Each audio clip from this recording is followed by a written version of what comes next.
Hello আপা, Pappan speaking. Pappan BCB.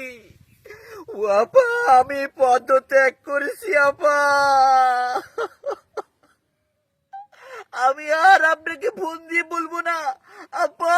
নামাজে বসেন আপা, যায় নামাজে বসেন আপা, মোনাজাত করেন বাংলাদেশ ক্রিকেটের জন্য। আর বলবো না, আর বলবো না। আমি আমি চাপে পড়ে পদত্যাগ করে ফেলেছি আপা। আপনি আমাকে মাফ করে দিন। ওরা বুঝবে একদিন আমি পাপ্পন এই বিসিবি সভাপতি কি ছিলাম আপা। একদিন বুঝবে, অবশ্যই বুঝবে আপা। চিন্তা করে দেখেন আপা, আমি পাপ্পন হাড়ের রুগী হয়েও ক্রিকেটের সভাপতি ছিলাম। এই বাংলাদেশ ক্রিকেটের সভাপতি থাকা কি চারটিখানা কথা বলেন আপনি? ওই হাট নিয়ে বাংলাদেশের খেলা মাঠে বসে দেখে সম্ভব আপা বলেন?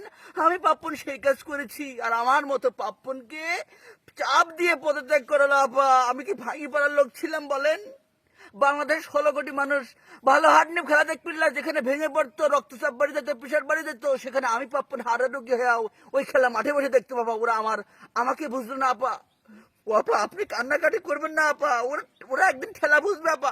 আপা আপনি গাবড়ে যান না আপা। আপনি গাবড়ে গেলে আমরা সত্যি হারাই ফেলি আপা, ভেঙে পড়ি আপা। আপনি কান্দেন না আপা। এখন কি রয়েছে সভাপতি? ওই যে খেলতো, আগে ক্রিকেট খেলতো ফারুক না সিরুক, ওই দুর্মিশি হয়েছে। দেখবো না কি করে? আমিও দেখবো না। আমি কি না করেছি? সাকিব তামিমের মধ্যে দ্বন্দ্বটা কিটা লাগালো? আমি পাপ্পন লাগাইছিলাম, আমি পাপ্পন। আর সেই তামিম এখন ওই সমন্বয়ক, ক্রিকেটের যে এখন ক্রীড়া সম্পদ সবকিছু দেখে, ওর সাথে মাঠে দিতিং করি বেড়া। আর আমি ধানের খেতে বসি তা লাগে আমার আবা।